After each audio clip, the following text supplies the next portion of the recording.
A Ryzen Navi hackintosh? This is gonna be fun. Let's get it. What's good with it, people? It's your kinfolk Dookie back again with Bang. Budget and new gear reviews to help you get the best bang for your tech dollars. Now, for those who don't know what a hackintosh is, it's basically what it sounds like: installing Mac OS on Windows-based components.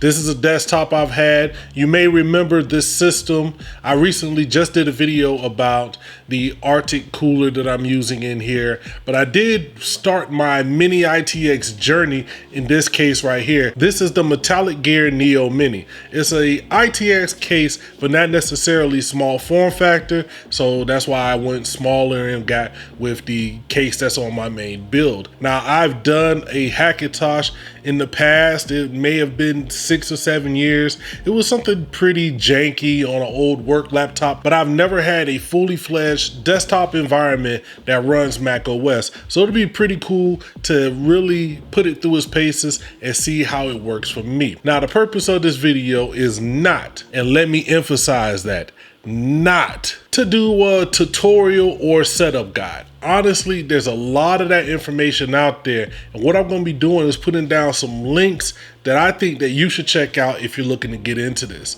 I'll say this: one of the things that I've been pleasantly surprised by is the entire hackintosh community. Now, when you think about some of these different communities, whether it's Reddit or Discord, Twitter, or wherever they may exist, you get a lot of negativity.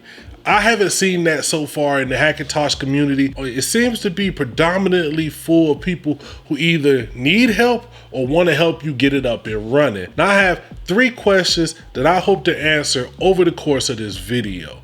One is going to be, why do a hackintosh? Why would anybody want to do this? Secondly is, while I won't be doing a follow along tutorial on how I got this set up, I will talk to you about the process, how involved it is, any issues that I had, and basically let you know how I got to this point here. Third and finally, we're going to talk about would I recommend this to somebody. So we'll save that for last, all right? Now, to answer the first question, why would I do this? Why would anyone want to set up a hackintosh? For me, it comes down to 2 main reasons why I set this up: curiosity and price. Now, as far as being curious, like I've said, I've never had a full-fledged Mac OS desktop-based system for me to work on a daily basis.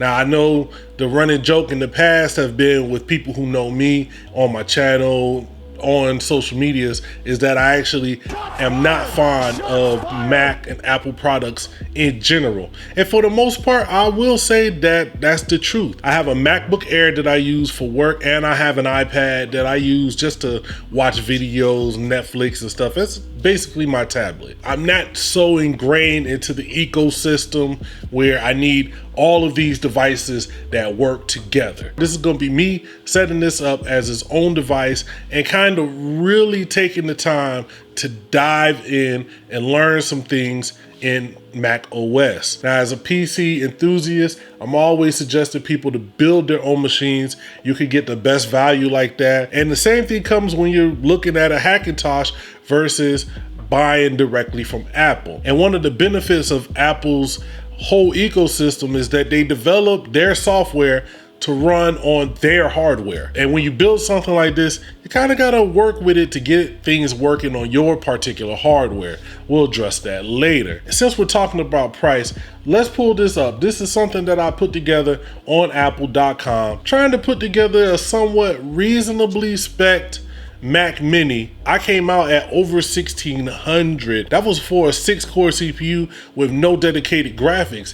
This has an 8-core CPU with a pretty powerful graphics card, but that's just a broad spectrum of what you're looking for. Basically, I took some parts that I had laying around, put them together, and I have a working Mac OS system versus going out and having to drop $2,000 or better to get something on the level of what we have here. So before we get into my process and what I dealt with putting this together, I want to send a huge, massive, big, outrageous shout out to the homie Sonny of TechTunerLife.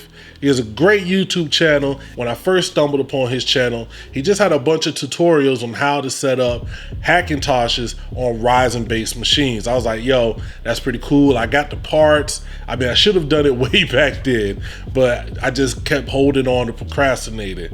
Well, eventually when I really got serious about this, we had already kind of knew each other, and I reached out to him just to give me some, assistance if I can't figure it out. And fam, he was like real live tech support to help me get to this point here. So I want to give a big, massive shout out to him. And while we get everything ready for the sexy time lapse, I'm gonna send it over to him so he can give you his best tip on getting started doing a Hackintosh. What's up guys, this is Sonny from TechTunerLife. If you guys like budget gaming PC or budget Hackintosh build, tutorial guide, tips and tricks, you guys should definitely subscribe to TechTunerLife. Now thanks to Eric for giving me the opportunity today so I can share with you guys one and only tip. If you guys are planning on building Hackintosh build like Intel or AMD, you guys should definitely do your own research, and also you guys should join the forums and the Discord. So if you're planning on building like an AMD Hackintosh, then you should definitely join AMD-OSX forum and their Discord. So basically, if you have any types of problem, you can jump into their forum, ask them question or the Discord, and they are really helpful. So that's the only tip I have for you guys. Don't forget to subscribe. Thanks, Eric. Back to you.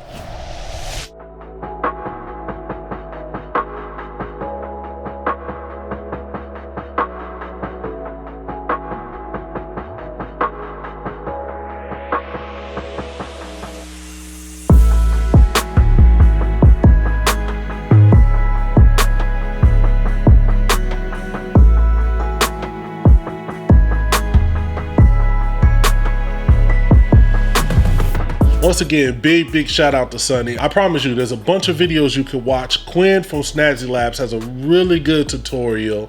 Sonny has some really dope tutorials. I'm gonna leave links down below. Man, go show that man some love if you're interested in doing this. Now, let's talk about my personal experience putting together the Ryzentosh. And if we're gonna be honest, let's be honest. This thing kicked my ass. Bruh. I'll say this, there are a lot of people out there who have made it super easy where you could just copy a USB image, throw it up there, and you should be good to go. I don't want to go that route because we all have different hardware, unless that person has the exact, and I'm talking about the exact same hardware as you, basically the same basic components, then there could be all these different issues that you can run into. What I suggest to you is basically you got to go and read and learn and pay attention. If you're going to watch a certain guide or tutorial, watch it a few times before you get started. Don't just turn it on and be like YOLO and let it go. When I first started it, I was following Sonny's guide and I was having some issues. We and him talked, going at it for a couple of days, and I got to be honest, not one of my finest moments. I had a brief bout of this. You're cool, and you, I'm out. Honestly, I was ready to give up. I didn't want to do this anymore. And that's like why I said it comes back to reading and comprehension and paying attention. I found out the issue that was bothering me and halting my process was just something that I did not read and pay attention to that I was supposed to do, and had me halted for that long. So that's why I said you gotta pay attention. It's not impossible, but it can be quite involved. And I think you should really pay attention, read the guides, join the Reddit, maybe join the Discord if you have any issues. But shout out to the community, for real. Several days later.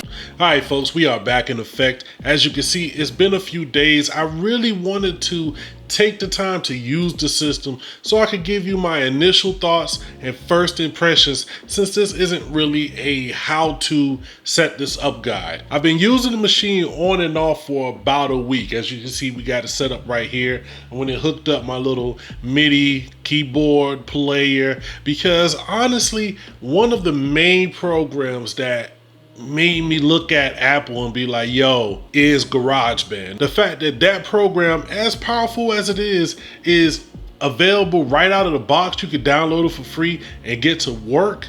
Yo, now as you guys saw, I only have one 250 gigabyte SSD as my main drive. Now I do have the space to install other SSDs, but right now I'm kind of working off this 500 gigabyte Samsung T5 SSD that's external, that's super fast and fast enough to work off of. I was editing in DaVinci using files off that drive. I pulled up some pictures off of that drive in Photor and edited them a little bit, which is actually a pretty dope program. I need to spend some more time with that as a free alternative to Photoshop and Lightroom. So a pretty dope option. Y'all might want to check that out. Now I did run a few benchmarks, which are kind of weird because I don't have anything to really test this system against. Now we're not going to spend too much time on the numbers, but I did run 3 benchmarks so you guys can see what's good. Now in Cinebench R20, we got a single core score of 390, which was painful, but it actually did really well in the multi-core setup with the CPU getting a score